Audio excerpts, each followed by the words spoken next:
የ15 ዓመት ልጅ ናት። መንገድ ሄዳ አታውቅም፣ ሀገር አታውቅም። ሴት ናት፣ ልጅ ናት። በ15 ዓመቷ ልጅ አዝለሽ ግብፅ ሂጂ።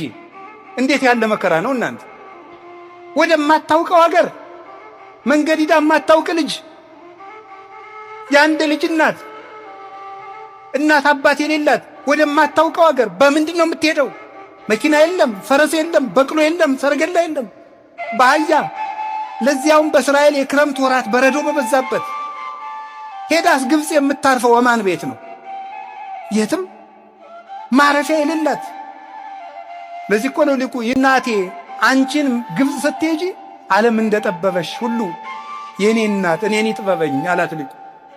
እኔን ዓለም ይጥበበኝ አንቺን እንደጠበበሽ ብሎ ያለቀሰላት ለዚህ ነበረ። እንዲህ ብላ ተቸግራ ሄደች።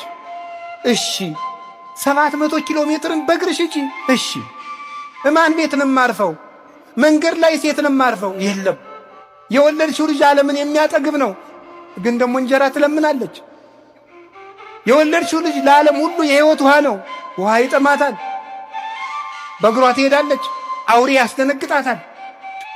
ኢትዮጵያን ደግሞ ዙራ ተንከራታ ግብፅ አርፋ ደግሞ ነይ ኢየሩሳሌም ሂጂ።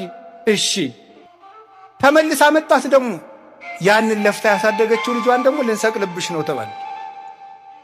አዝላ ግብፅ ድረስ የተንከረተተችለትን ልጇን ፊት ለፊት አይኗ እያየ ክንድ ሙሉ ችንካር ገብቶበት ተመለከተች። በጦር ተወግቶ አየችው፣ ደምቶ አየችው። ይህንን ሁሉ ስቃይ አይኗ እያየ የተቀበለች ነው።